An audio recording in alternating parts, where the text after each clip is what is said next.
Hi, and welcome back to Take a Knee with Mike and JD. I'm JD. And I'm Mike. And today we're going to be talking about Week 7 of the NFL season. So, just before we get started here, Mike, I wanted to ask you a question. If through 6 games, I said that one of our teams would be 4-2 and the other would be 2-4, would you think the Packers would be the ones that were 4-2? Yes. Same here. I when I thought about this today, I was like, and I really thought their records would be flipped here. So it is strange to see the Steelers at 4-2.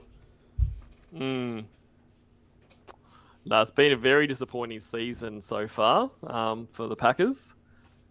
And it started well. Like those first couple of games, like especially in the first game, Jordan Love looked pretty good. It just has sort of fallen off the rails here the last couple weeks. Yeah, it has, and I just I like this. Just there's issues in every facet. You know what I mean? Like it's not one of those things. Like I can't see any easy fixes. Like I think I think part of it is that there's so many rookies. But I just think there is. I mean, the defense is.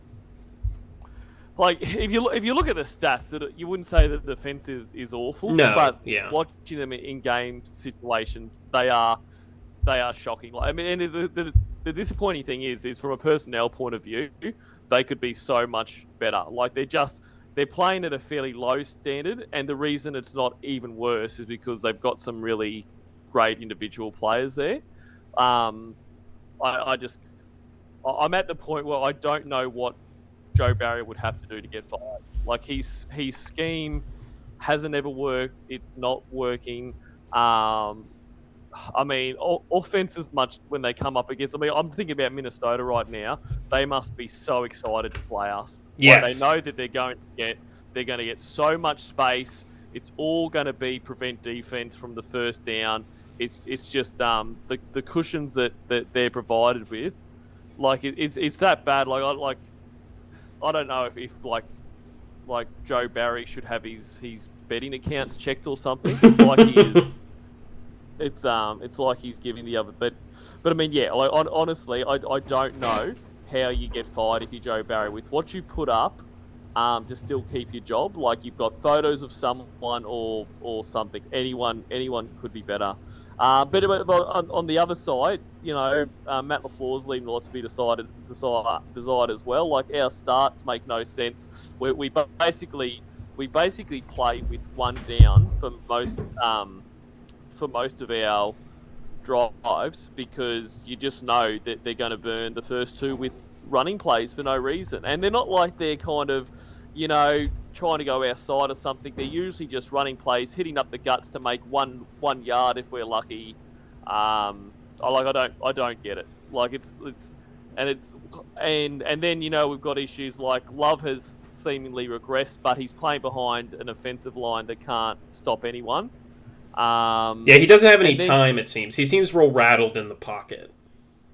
Yeah, that's exactly right. There was some stat about how he's currently this season, he's one of the best quarterbacks, escaping pressure, like basically when he's forced to run. Well, he's had a lot of fucking practice. It's either he escapes pressure or he's murdered. Like that's his options out there. It's really frustrating from everything, and it's like and the frustrating thing is really this season, I didn't think we were going to make the playoffs. But that was fine because what this season was about was evaluating Love to go by the end of this season. Okay, is there enough there to build on?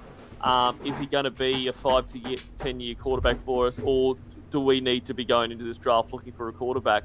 And through shit coaching, through shit protection, and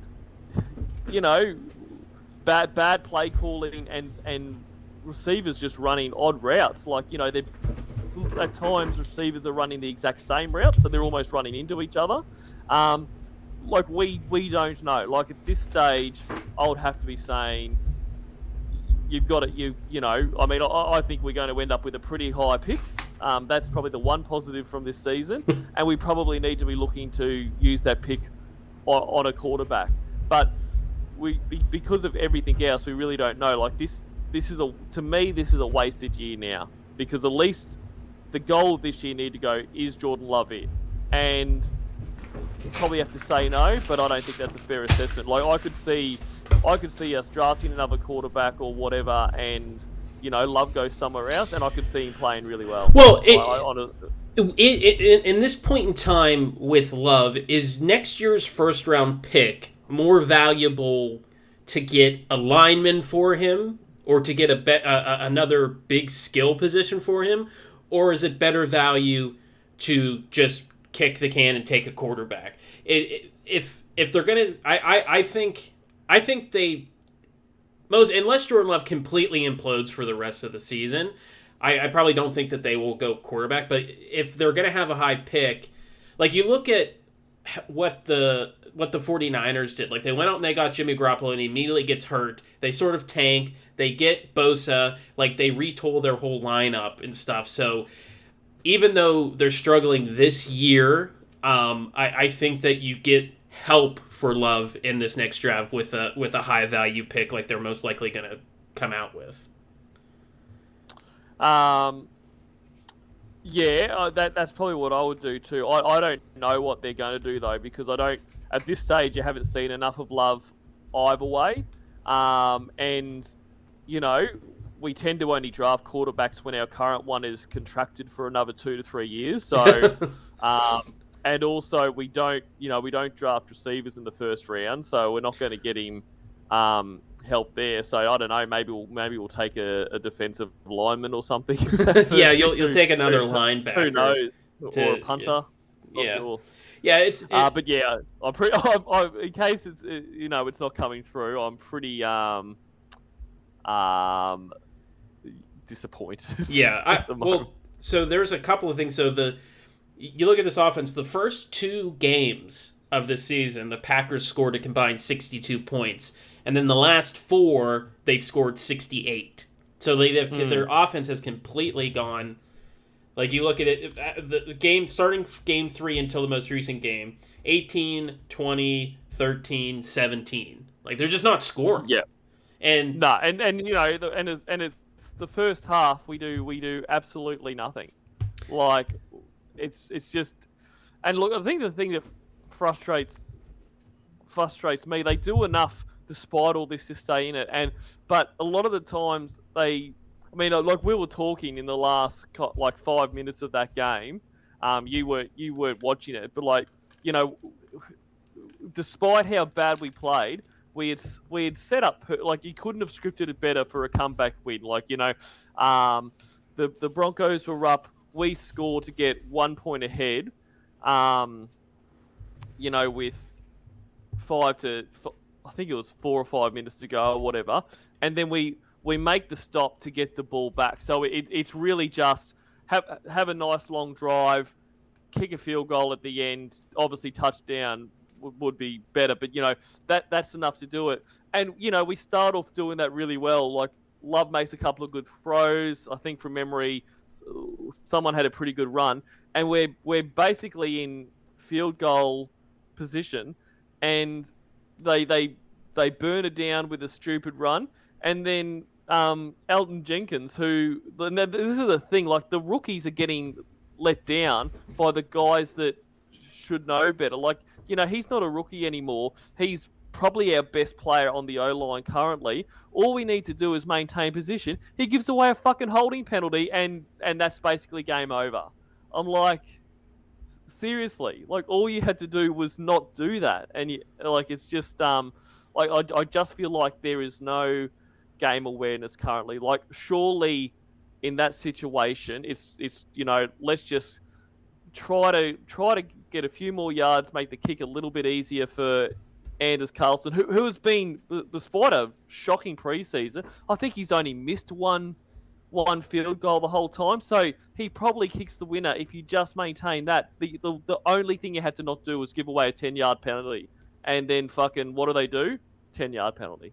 Just like, whatever. Don't get it. It's funny to hear you describe the Packers in that they don't do anything in the first half. Their defense holds them in there, and then in the third, late third, fourth quarter, they have a chance to win because that's exactly what the Steelers are. Except Kenny Pickett is he's just like a clutch player.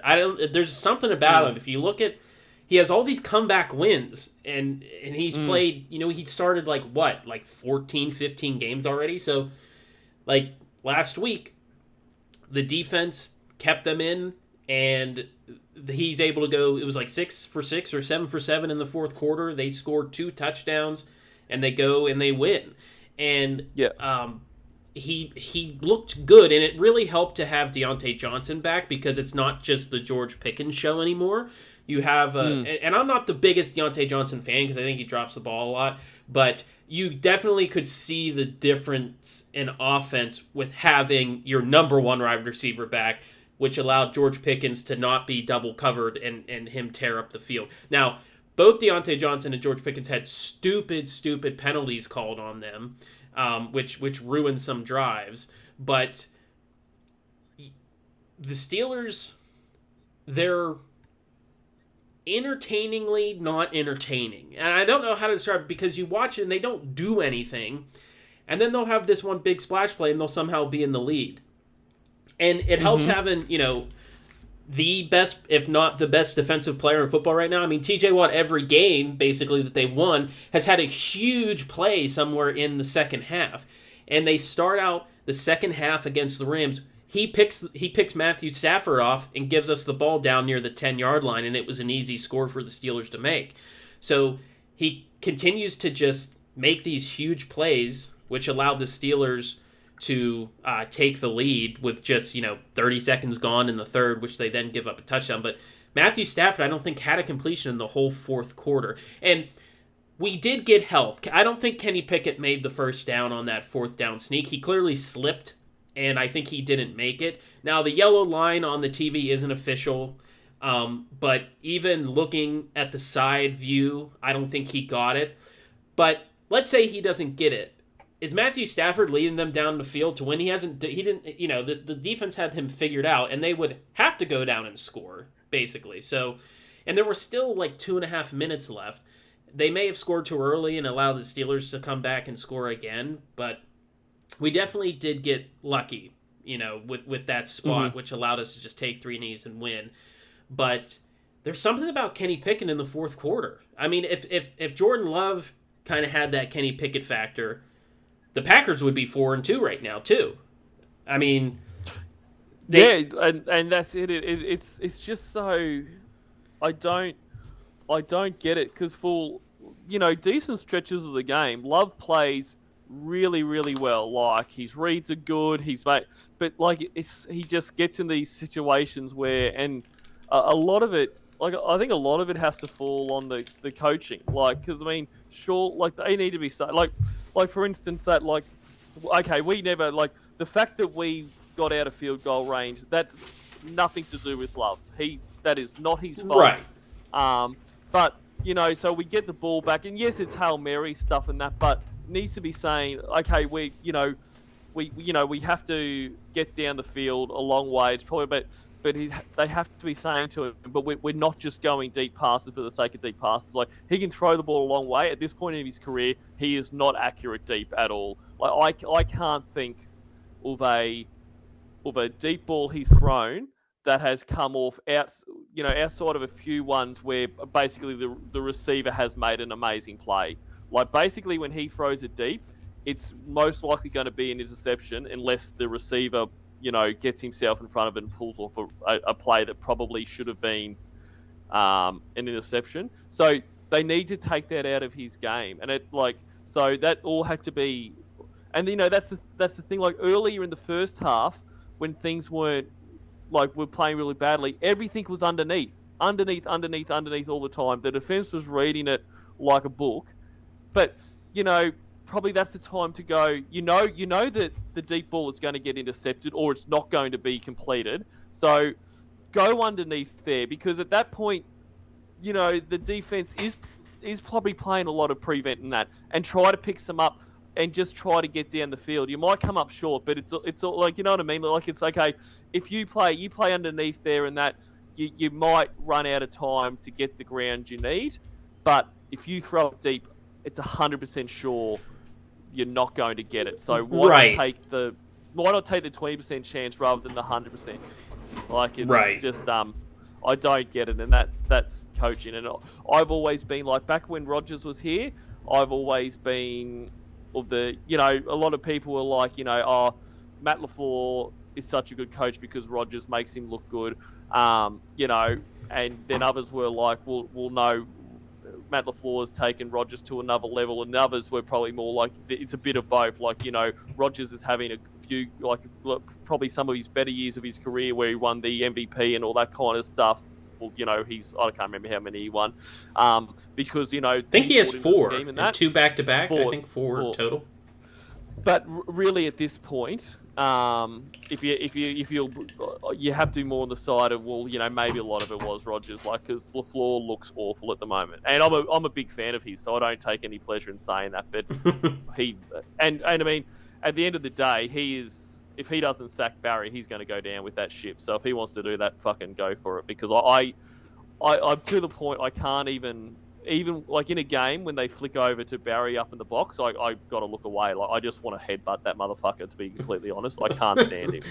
Same thing, same feeling with Matt Canada when they show him in the box. We talked about it. I was telling you how in that Ravens game, he had no reaction to the game-winning touchdown. He was almost asleep. He kind of just was looking. Yeah. And then in this game, when they scored, it was almost like he was overreacting to show people, like, see, I can celebrate. It was really funny when they showed him in the booth. But the Steelers, coming into this game, they had no rushing touchdowns. None. This whole season, somehow. No rushing touchdowns. And Kenny Pickett, Najee Harris, and Jaylen Warren all had a rushing touchdown in that game. So they won with some really good throws from Kenny Pickett, but they finally, when you're inside the 5-yard line or inside the 10, run it, like the Seattle Seahawks should have done in the Super Bowl against the Patriots. You have these 2 big running backs, and you have a big quarterback who can sneak it. They finally start running it, and they score 3 times. So we're now up to 3 rushing touchdowns on the season, all from one game. But the offensive line looked a lot better in the second half. They were moving. The Rams have a pretty good front. They always have Aaron Donald too, but there was something different about the way Najee. This is his 3rd season. Najee Harris has sucked, for lack of a better term, in the first couple games of every season, and then all of a sudden he'll put together like a 125-yarder, 97-yarder, like games back to back. And this seems like he's starting his momentum swing again, like he has the last 2 seasons. He was running over guys, putting his shoulders into it. And how you were saying with the Packers, the Steelers, their first 2 plays would always be like a run up the middle and just be stuffed. Now they're running like off the tackle, or they're doing more sweeps or stretch plays to get your playmakers outside of the box. They do just look a lot better. And I still think Matt Canada should be fired. I don't think he's a very good coach. He's kind of been saved by the fact that the Steelers have won late, but I don't know how they're going to fare this week. If they can beat Jacksonville this week and somehow be 5-2 and stay on pace with the Ravens, that would be actually absolutely crazy, because the AFC North right now, the last place team, the Bengals, are 3-3. So there's no breathing room in this division right now. So, yeah. So anyway, is there anything else you want to go on about with the Packers? Not really. I think that's about it. Like it's just such a weird season. Like, because they haven't really been blown out many games. That kind of thing, like, it's just... No, they've been like, all... The last 3... They could easily be 4-2, like, you know what I mean? Like, it's that kind of thing. It's just, Besides the Lions game, all their losses are, like 2 points or less? Yeah. Like, those are 3 games. Those are 3 field goal games that they could have won. Yeah, and it's because of, like, they've been close, and everything has gone wrong. Everything is, but like, like, I just feel like either this could be continuing on, and we barely win another game, or if a few things, like if the O-line can all of a sudden hold up, if Matt LaFleur can remember how to coach and actually call some plays that make sense. If the defense, just decided to not listen in meetings with Joe Barry and just play their own scheme, if any of those things happen, we could go on and win a few. So it could go either way. All right, so that was week 7. So why don't we start here with our picks for week 8? Week 8 starts tonight with Tampa Bay at Buffalo. How do you see this one going? Look, I don't know what to make of Buffalo at the moment, to be completely honest. Look, I'm probably going to go Buffalo because they're home. But I just don't know. I'm sure that's probably going to be wrong. I just feel like they have to snap out of this at some point, right? Yeah, it is. So they're 4-3, so they're one game above 500. But they haven't looked like what everybody would imagine the Bills would be like to come into the year. I think I am going to also take the Bills tonight. I don't see, and then that's just, I think that's more about what the Buccaneers are than what the Bills are right now. Yep. The Buccaneers started the season pretty well. I mean, they were 3-1, and they've lost the last 2 games, and they've only scored 6 and 13 points. So I think Buffalo, if Josh Allen doesn't turn the ball over or throw any interceptions, Buffalo should win this one pretty easy. Yep.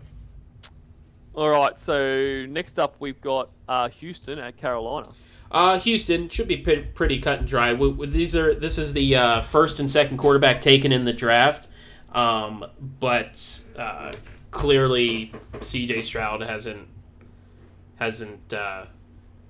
impressed. So I'm going to go Houston. I don't think Carolina's that's good. Wait, sorry. C.J. Stroud has impressed. Bryce Young hasn't. Excuse me. I flipped him in my head. He's been more impressive than Bryce Young. Yeah, I flipped him in. I keep confused because I think I wanted the Texans to draft Young, and luckily they didn't listen to me. So. Yep, and yes, and I agree. Very, very different seasons for both quarterbacks, and I'm also taking Houston. All right. Next, we have the LA Rams at the Dallas Cowboys. Yeah, I'm going to take the Cowboys. I think the Rams have been going okay. But yeah, can't see the Cowboys losing this one, especially at home. Yeah, the Rams are just an okay team. I think Dallas is pretty good. I wasn't that impressed by the Rams' offense, but I think Dallas should hopefully go in and beat them pretty handily. It shouldn't be as close as it was with the Steelers. So Dallas. Yep. So next up we have Minnesota at Green Bay. So, at shocker, I'm going to take Minnesota. They're the hot team right now. Even though they don't have Justin Jefferson, Jordan Addison had a great game. So the Packers might have trouble covering Jordan Addison this week. So I'm going to pick Minnesota. Well, yeah, I mean, I think they will have trouble covering Jordan Addison. I think the Packers would have trouble covering me at the moment. So, yep, I'm also... Don't sell yourself short, Mike. Let's move right along. New Orleans at Indianapolis. I think I'm going to have to go New Orleans. I mean, Indianapolis kind of got screwed last game, but I think the Saints have been playing pretty well, and I think Indy has sort of started to fall apart a little bit. So I'll take New Orleans. Yep, yeah, I'm also taking them. All right, and the next one we have New England at Miami. Yes, so I'll be taking the Dolphins in this one. Well, it looks like Hill and Waddle might be out, but Yeah, all it was about one of bad those. teams. It was one of those weird games where the Patriots were able to beat the Bills, and they kind of embarrassed them for most of the game. But yeah, I don't think that happens with Miami right now and how they're playing. So Miami. Well, no, I think that was much more about the Bills than it was the Patriots Yes. playing Yes. well.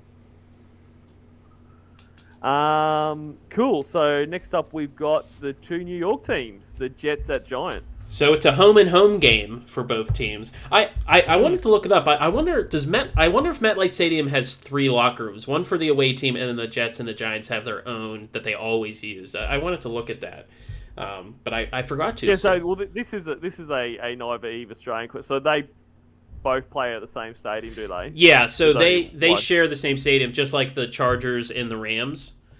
Oh, that's crazy. Yeah, they both play at MetLife. Interestingly enough, it's in New Jersey. It's not in New York. I mean, it's right across the river. I actually drove past it Yep. a couple of months ago when I went to New York City. It is right there. You can see the skyline of New York City, but it's technically in New Jersey. So both New York teams play in New Jersey.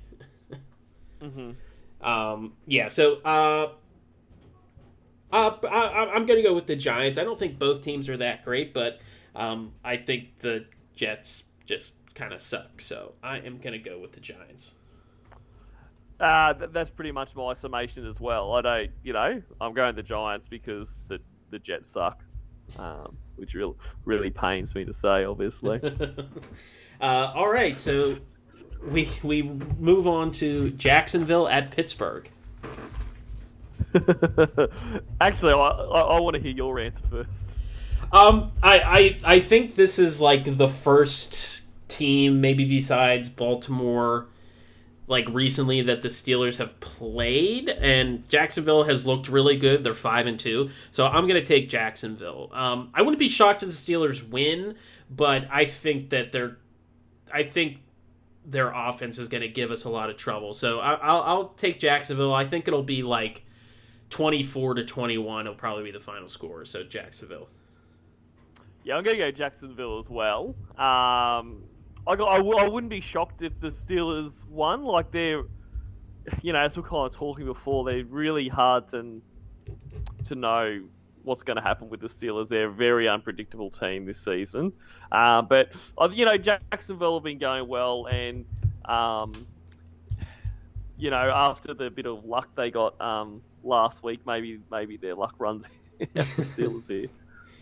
All right, so then we have Atlanta at Tennessee. Look, I'm going to go the Falcons in this one. I don't really know why. My gut instinct was that, the Falcons are 4-3. I mean, they're leading their division. It is a weaker division, but Tennessee, they're 2-4. They've looked great and looked horrible, but I think the Falcons altogether have looked pretty good collectively. Yep. So even though they're on the road, and Tennessee usually plays pretty well at home, I am also going to take Atlanta. So next up, we got Philadelphia at Washington. Philly, it should be pretty cut and dry. The Eagles did lose to the Jets recently, but they just didn't look that great in the second half. So I think they should be able to handle this Washington team. And I think Washington's okay, but I think Philadelphia is just so much better. So Philly. Yeah, I'm taking them as well. All right, next we have Cleveland at Seattle. Cleveland, obviously. I'm joking. Seahawks, of course.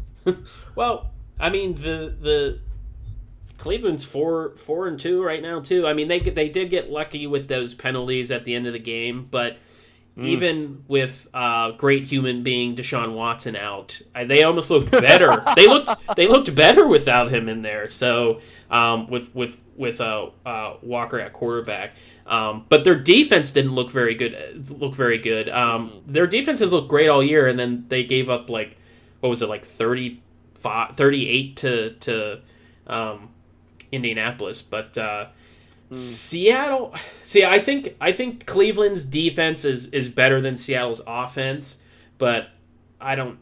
this is a tough one. I'll stick with the home team. I'll go Seattle, but I think this should be a pretty interesting game to watch. I think it'll probably be more defensive, but it'll probably end kind of like the Steelers game, like 24-21 or 21-18, something like that.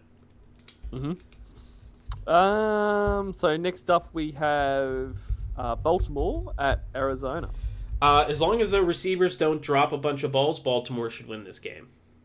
Yeah, I agree. I can't see the Cardinals getting up. All right, next we have Kansas City at Denver.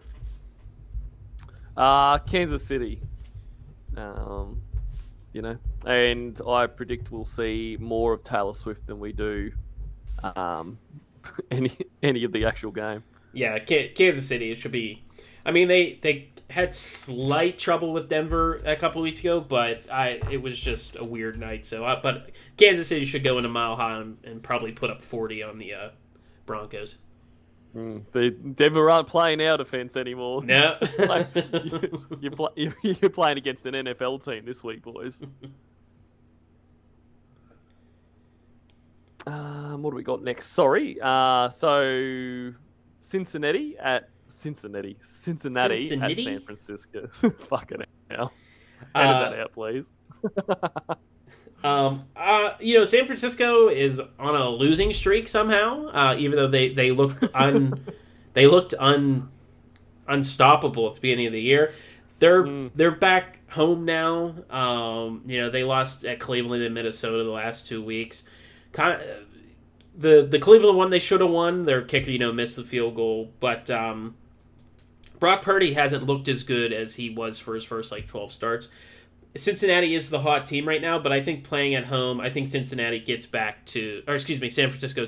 to their brand of football. So I'll take San Francisco. Yeah, I'm taking San Francisco as well. But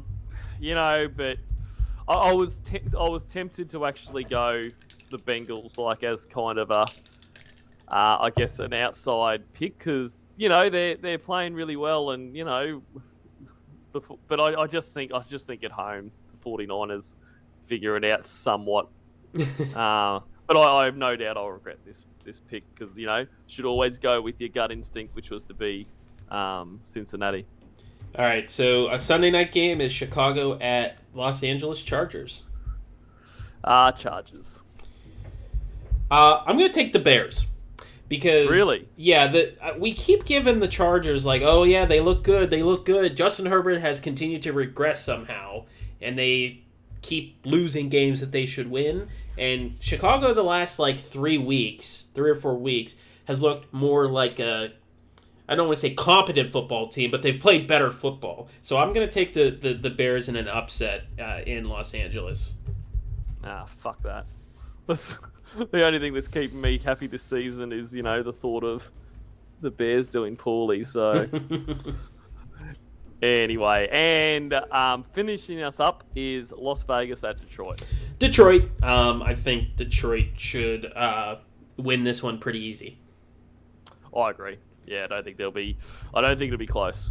Yeah, they got their teeth kicked in last week against Baltimore. They'll be back home. I think that they'll play a lot better. I think it's good to be humbled sometimes. The Lions were playing great, and then they kind of get the their snot kicked in. So they should take that and run with it the next year. So. Well, if that's the case, things look great for the Packers. Well, they have to be good first before they start to lose. Hey, we looked great against the Bears. What are you saying? It doesn't. All right, so that is our Week 8 picks. Please comment your picks down below. Who do you think is going to win? If you haven't yet, please consider subscribing. But thank you for listening. I hope you guys have a nice day. See you guys. Thank you.